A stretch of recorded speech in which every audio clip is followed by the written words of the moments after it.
आप सभी का स्वागत है मेरे चैनल में। आज हम लोग समझेंगे ब्रेन के बारे में, यानी कि मस्तिष्क के बारे में।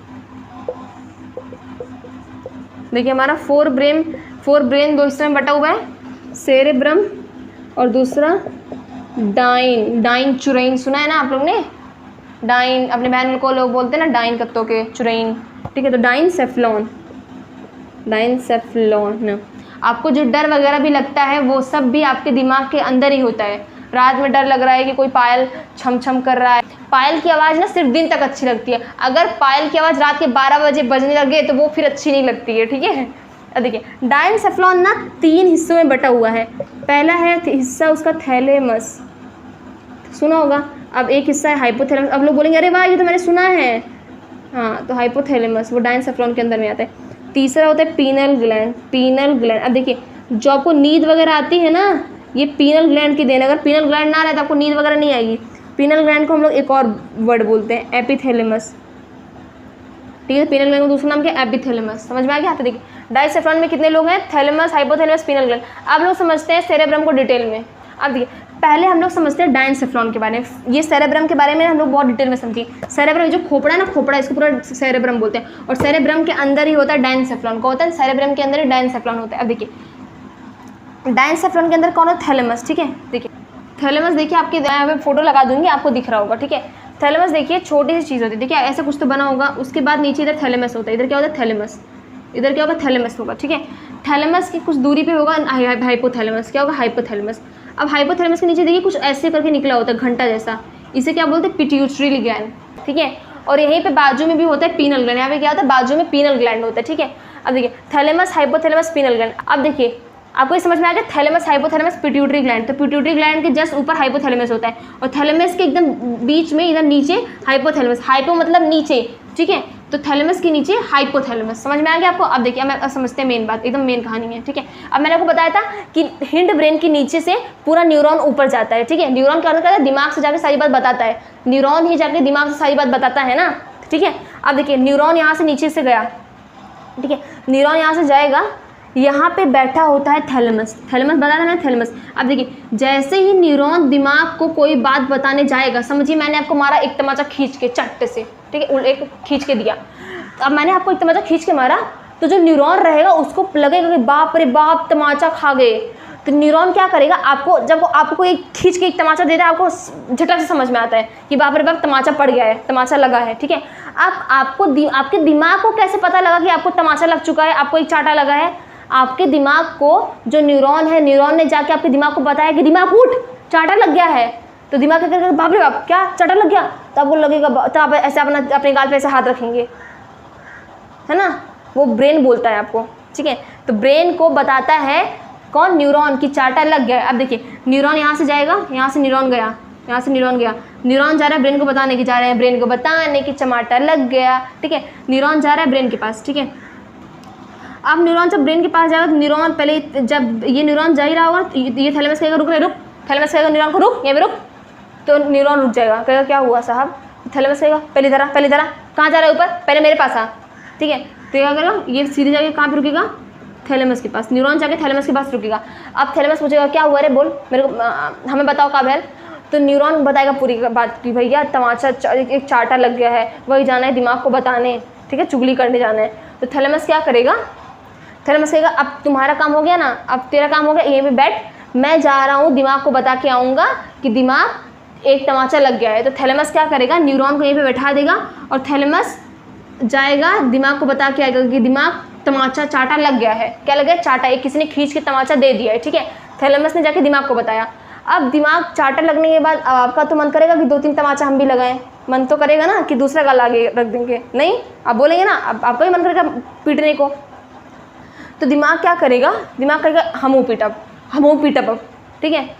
अब दिमाग क्या करेगा? दिमाग अपनी तरफ से फिर न्यूरॉन भेजेगा, दिमाग अपनी तरफ से न्यूरॉन भेजेगा। थैलेमस लेकर गया था खबर, अब दिमाग क्या करेगा? हमें मारे हो, अब हमऊ एक मारब, ठीक है। तो यूपी वाले, जितने यूपी वाले होंगे सबको समझ में आ रहा होगा कि यूपी में अगर कोई भी बात एक्सप्रेस करनी होती है ना, हम लोग घर में नॉर्मली ऐसी बात करते हैं तो वो ज़्यादा लैंग्वेज निकल के आती है, ठीक है। अब देखिए आप दिमाग क्या करेगा? दिमाग को भी मारना है तमाचा। दिमाग चाहता है कि सामने वाले को हम मारे 2-3 तमाचा। तो दिमाग क्या करेगा? दिमाग अपनी तरफ से फिर से भेजेगा न्यूरॉन, किसको भेजेगा? थैलेमस को।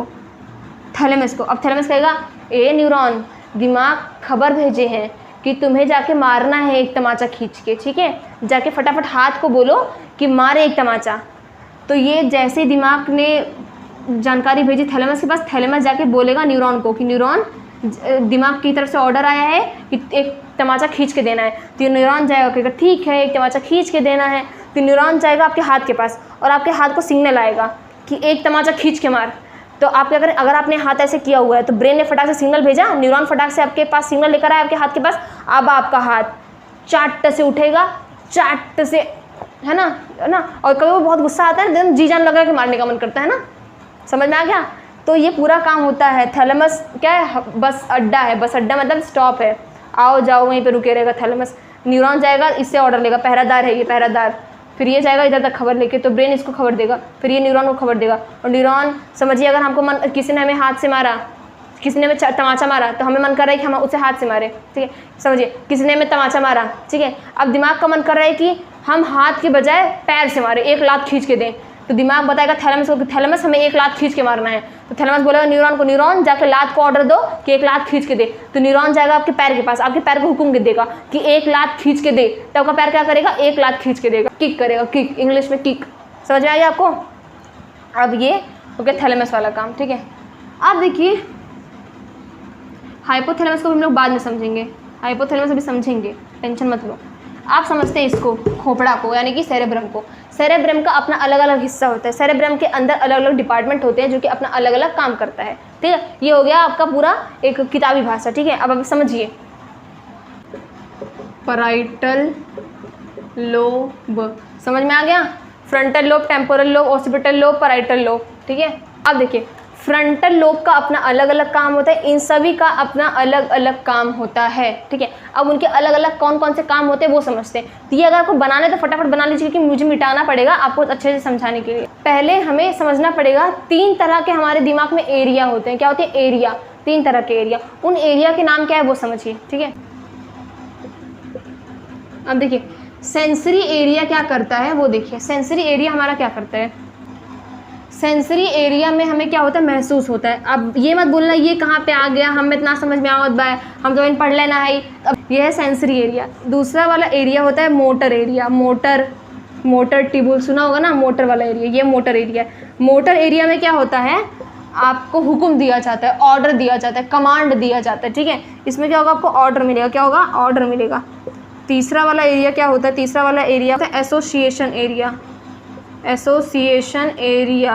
समझिए आपको पहले किसी ने खींच के तमाचा दिया तो पहले आपको महसूस होगा, है ना, गाल पे मारा है तो एकदम पूरा गाल गरम महसूस हुआ, किसी ने तमाचा मारा है, ठीक। अब आप समझेंगे कि मेरे साथ क्या हुआ है, तो आप समझेंगे आप कि अच्छा किसी ने मुझे तमाचा मारा है गाल पे, इसकी वजह से मुझे दर्द हो रहा है, ठीक है। तो ये आप क्या, आपने कहा क्या हुआ, आपने ये समझा कि आपको किसी ने तमाचा मारा है, ठीक है। अब तमाचा मारने के बाद अगर मान लीजिए किसी दोस्त वगैरह ने आपको तमाचा मारा है, आप अभी आपका दिमाग क्या कहेगा, आपका मन करेगा उसे मारने का, ठीक है। तो आप अभी आपका दिमाग आपको ऑर्डर देगा, कमांड देगा, हुक्म देगा कि तू भी एक तमाचा खींच के मार, ठीक है। तो जब आपको तमाचा लगा तो आपने क्या किया, महसूस किया। महसूस कौन करता है, सेंसरी एरिया महसूस करता है। जब आपका गाल गर्म हुआ तो अब आप समझेंगे कि मेरे साथ क्या हुआ, तो आपको पता लगा अच्छा किसी ने तमाचा मारा है। तो आप जब कोई चीज़ समझते हैं तो वो कौन सा एरिया समझाता है आपको, एसोसिएशन एरिया समझाता है कि भैया तमाचा पड़ल बा है, ठीक है। अब देखिए अब आपका दिमाग कह रहा है कि एक तमाचा खींच के मार, तो तमाचा खींच के मारने के लिए हुक्म कौन देता है, मोटर एरिया। मोटर एरिया क्या करता है, आपको हुक्म देता है। ये तीनों चीज़ आपके दिमाग में होती हैं, ठीक है। आप समझते हैं ये सब चीज़ कहाँ पे होती हैं, ठीक है। ये तीनों एरिया होते हैं। तो इसमें सेंसरी में आपको महसूस होगा और एसोसिएशन में आपको समझेंगे कि तमाचा लगाए कि लात लगाए कि किसी ने मुक्का उक्का मार दिया, किसी ने बैट बॉल खींच के मार दिए, आप इसमें समझेंगे। इसमें पहले बार में आपको महसूस होगा, ठीक है। मोटर एरिया में क्या होगा, आपका मन करेगा कि आप अभी आप कैसे मारेंगे, आप लात से मारेंगे कि आप हाथ से मारेंगे कि आप चुप बैठेंगे। मोटर एरिया आपको क्या देगा, हुक्म देगा, ठीक है। समझ में आएगा ये सब आपको इतना। ये आपका फ्रंटल लोब है, ठीक है। इसी फ्रंटल लोब हम लोगों ने पढ़ा था मोटर एरिया। मोटर एरिया हमें हुक्म देता है कि भैया तुम भी मारता हूँ, मार एक तमाचा खींच के, ठीक है। तो मोटर एरिया क्या करता है, हमें हुक्म देता है। और मोटर एरिया होता कहाँ पे, मोटर एरिया आपके फ्रंटल लोब में होता है, ठीक है। मोटर एरिया कहाँ पे होता है, फ्रंटल लोब में। तो जहाँ से आपको हुक्म आता है कि एक तमाचा तू भी खींच के मार, वो हुक्म कौन देता है, मोटर एरिया। और मोटर एरिया कहाँ पे रहता है, फ्रंटल लोब में। कहाँ पे, फ्रंटल लोब में। अब देखिए ये जो पैराइटल लोब है और ये जो फ्रंटल लोब है, इसके बीच में ना एक जगह छोटी होती है, इसके बीच में एक जगह छोटी होती है, उस जगह का नाम है सेंट्रल सल्कस। क्या बोलते हैं? Central sulcus. ठीक है, सेंट्रल सल्कस। ठीक है, मैं इतना मिटा देती हूँ, आपको नहीं तो उतना समझ में आएगा। सेंट्रल सल्कस किताब में लिख रहे हो तो लिख लो तुरंत, सेंट्रल सल्कस। तो जहाँ से आपको हुक्म आता है, ये मोटर एरिया फ्रंटल लोब में होता है। इसी मोटर एरिया के नीचे ना, इसी मोटर एरिया के नीचे होता है हमारा Broca's speech area. Broca's speech area. अब देखिए ये आपको समझ में आ गया। इसमें आपको हुक्म मिलता है कि लात से मारना है, कि पैर से, कि खींच के तमाचा, आपको क्या करना है क्या नहीं, ये मोटर एरिया देखिएगा। अब मान लीजिए ब्रोकोस एरिया क्या करता है, आपको समझिए, आपको बोलना होता है, आप बोलने के प्रयास करते हैं ना, बोलने का प्रयास करते हैं आपको आवाज़ निकालनी है, आपको क्या शब्द निकालना है, क्या शब्द नहीं निकालना है, आपके मुंह से शब्द निकलवाने का काम कौन करता है? ब्रोकोस स्पीच एरिया। ठीक है, बच्चों के अंदर ना ये ब्रोकोस स्पीच एरिया अच्छे से विकसित नहीं हुआ होता है, इसलिए बच्चे लोग देखिए कैसे बोलते हैं, है ना, ऐसे बोलते हैं ना वैसे, क्योंकि बच्चों के अंदर ना जो ब्रोकोस स्पीच एरिया है ना, जो कि मोटर एरिया के जस्ट नीचे है, वो अच्छे से विकसित नहीं हुआ रहता है बच्चों के अंदर। मैं यहाँ पे लिख देती हूँ, बच्चों के अंदर नहीं होता। आदि मानव, पहले के ज़माने में आदि मानव होते थे, जिंगल आला हु हा करते थे, वो लोग के अंदर ये ब्रोकोस स्पीच एरिया अच्छे से डेवलप नहीं हुआ था। समझ में आ गया आपको? अब मैं इतना मिटा देती हूँ। तो ये कौन है? मोटर एरिया, जबकि हुक्म देता है। ठीक है, मोटर एरिया मिटा रही हूँ मैं आपको। ये जो हमारा फ्रंटल लोब है, इसका ये जो सामने वाला पार्ट है ना, इसे हम लोग बोलते हैं प्रीफ्रंटल।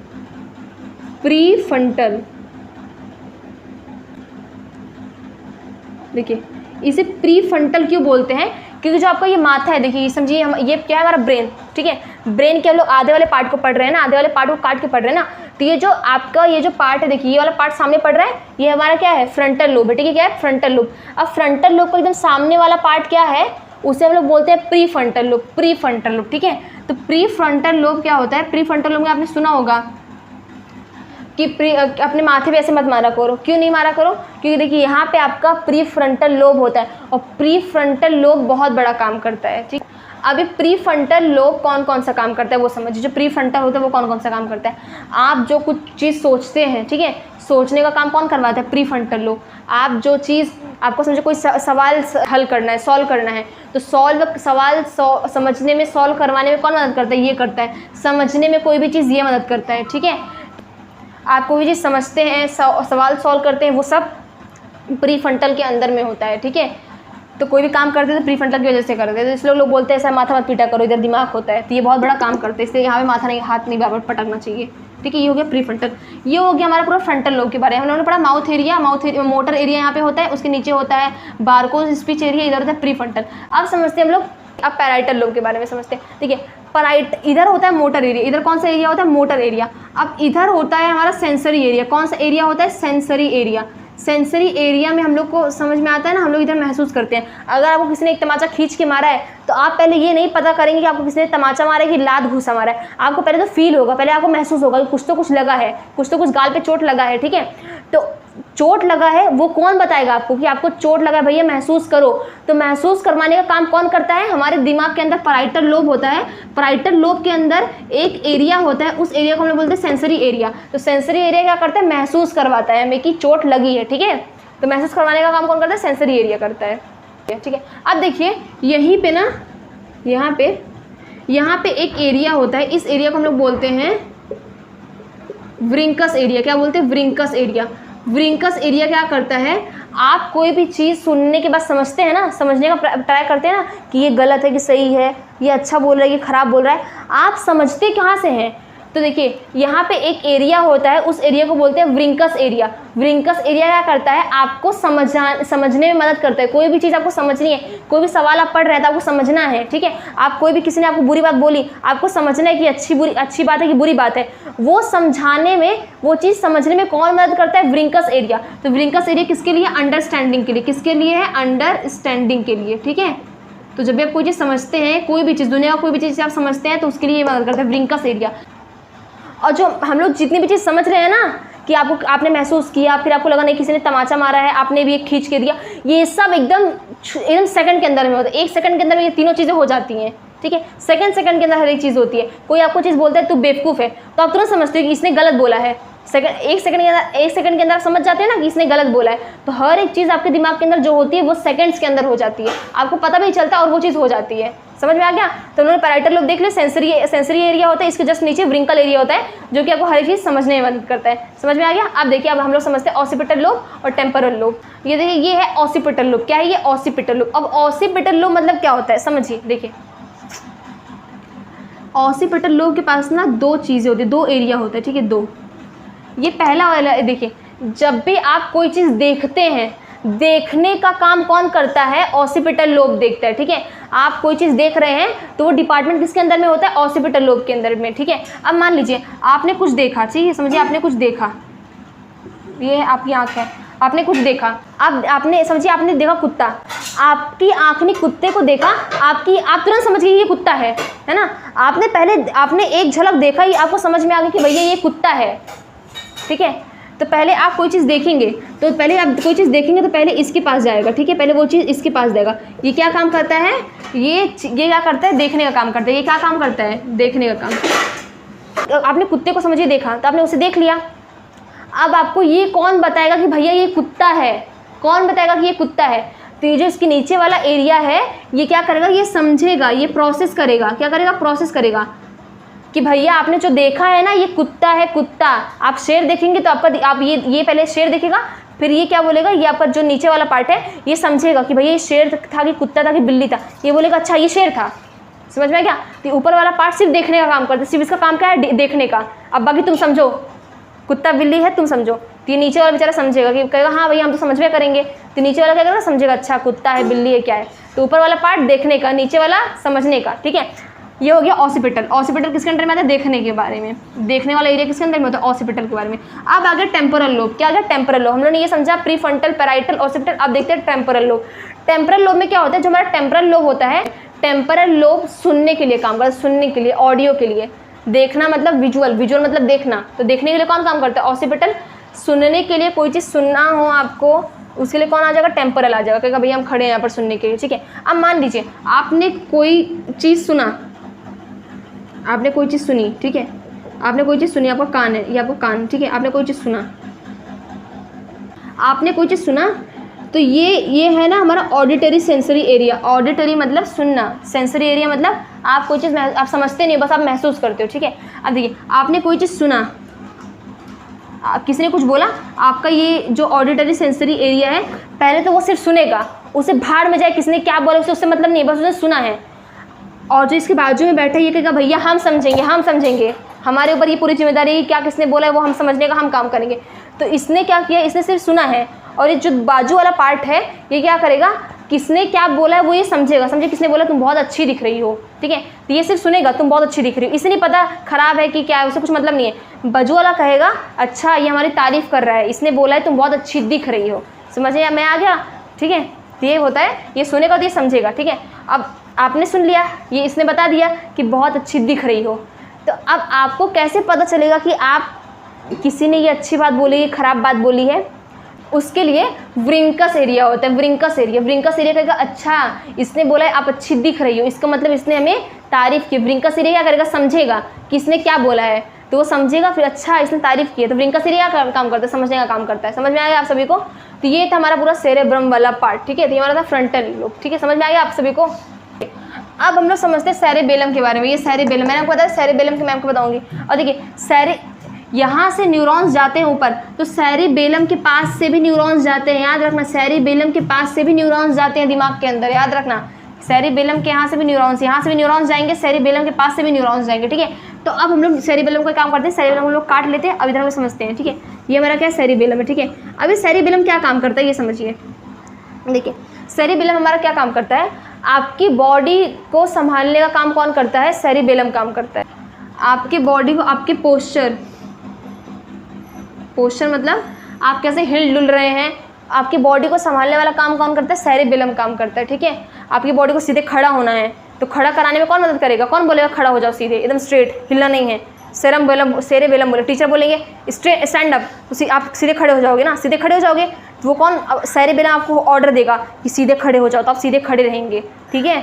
आपके बॉडी में बैलेंस बनाता है। तो सेरिबेलम क्या करता है, बैलेंस बना के रखता है। क्या बना के रखता है, बैलेंस, कि लुढ़को मत, मतलब यहाँ गिरो मत, ठीक है, बैलेंस बना के रखो, सीधे खड़े रहो। बहुत लोग शराब पीते हैं, देखिए शराब वाले व्यक्ति को, जो लोग शराब पीते हैं तो देखिए वो लोग की बॉडी एकदम आउट ऑफ कंट्रोल, मतलब कंट्रोल में नहीं रहती है। वो लोग ऐसे हिलते रहेंगे, कहीं पे भी गिरे पड़े रहेंगे, है ना, कुछ भी हरकत करते हैं अपने बॉडी को, वो लोग को पता ही नहीं है। वो लोग ऐसे चलेंगे तो 10 स्टेप चलते तो उतने पता नहीं कितने बार गिरते हैं बीच में वो लोग। तो वो लोग की बॉडी बैलेंस में नहीं रहती। और आपकी बॉडी बैलेंस करती कौन है, सेरिबेलम। देखिए जितने लोग शराब पीते हैं, बहुत ज़्यादा शराब पी लेते हैं, वो लोग की बॉडी कंट्रोल में नहीं रहती है। कंट्रोल में क्यों नहीं रहती है, उनका सेरिबेलम अच्छे से बॉडी को कंट्रोल नहीं कर पाता, ठीक है। जब ज़्यादा शराब पी लेते हैं ना, सेरिबेलम क्या करता है, आउट ऑफ कंट्रोल हो जाता है। और सेरिबेलम का काम ही क्या है, आपकी बॉडी को बैलेंस बनाना। जब सेरिबेलम आउट ऑफ कंट्रोल हो जाएगा, जब सेरिबेलम अच्छे से काम करेगा नहीं, तो क्या आपके शरीर को वो अच्छे से खड़ा कर पाएगा, बैलेंस कर पाएगा, नहीं। तो इसलिए देखिए शराब पीने वाले के अंदर ना सेरिबेलम थोड़ा सा ना ऊपर नीचे हो जाता है। जब ऊपर नीचे होगा तो शराबी व्यक्ति अच्छे से चल नहीं पाएगा, हाथ यहाँ वहाँ हिलाएगा, ठीक है, पैर 10 कदम चलेगा, 10 बार गिरेगा। किसकी वजह से, सेरिबेलम की वजह से। सेरिबेलम अच्छे से काम नहीं करता है, समझ में आ गया। सेरिबेलम, हाइपोथैलेमस मैंने आपको बताया था कि थैलेमस, हम लोग हाइपोथैलेमस बाद में देखेंगे, ठीक है। तो हाइपोथैलेमस हम लोग समझते हैं। यहाँ पे थैलेमस होता है, यहाँ पे हाइपोथैलेमस होता है, ठीक है, यहाँ पे पिट्यूटरी ग्लैंड। अब मैंने आपको बताया था पीनल ग्लैंड। पीनल ग्लैंड आपने, जो ये पीनल ग्लैंड आपका होता है, पीनल ग्रंथि नाम की चीज़, जिसे कि आप लोग इपीथैलेमस भी बोलते हो। मैंने बताया था ना, डायनसेफलिन का 3 पार्ट है, थैलेमस, हाइपोथैलेमस, पीनल ग्लैंड। और मैंने बोला था कि मैं हाइपोथैलेमस और पीनल ग्लैंड आपको बाद में बताऊंगी। तो अब समझिए, देखिए जो पीनल ग्लैंड होता है, इसे हम लोग क्या बोलते हैं, एपिथैलेमस भी बोलते हैं। क्या बोलते हैं, एपिथैलेमस। अब देखिए आपका पीनल ग्लैंड के अंदर ना तो मेलाटोनिन नाम का हार्मोन रिलीज होता है, ठीक है। अब देखिए मेलाटोनिन ही किसके लिए जिम्मेदार होता है, आपकी नींद के लिए। आपके नींद के लिए कौन जिम्मेदार होता है, मेलाटोनिन, ठीक है।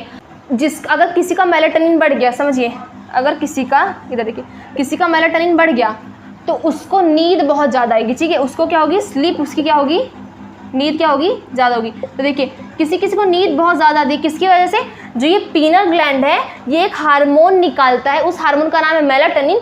जब मेलाटोनिन बढ़ेगा तो आपको नींद ज़्यादा आएगी, अगर मेलाटोनिन कम है तो आपको नींद क्या होगी, आपको नींद बहुत कम आएगी, है ना, 2-3 घंटे नींद आएगी, उसके बाद नींद ही नहीं आती है। सब मेलाटोनिन का खेल है, ठीक है। तो आपको समझ में आ गया, पीनल ग्लैंड समझ में आ गया, थैलेमस समझ में आ गया, हाइपोथैलेमस अभी समझते हैं। देखिए हाइपोथैलेमस किस चीज़ के लिए जिम्मेदार होता है वो समझिए। देखिए हाइपोथैलेमस से जस्ट नीचे हाइपोथैलेमस होता है, ठीक है। हाइपोथैलेमस ना, आपको भूख ज़्यादा लगती है, तो ज़्यादा भूख लग रही है, कम भूख लग रही है, तो कौन कंट्रोल करता है, हाइपोथैलेमस, ठीक है।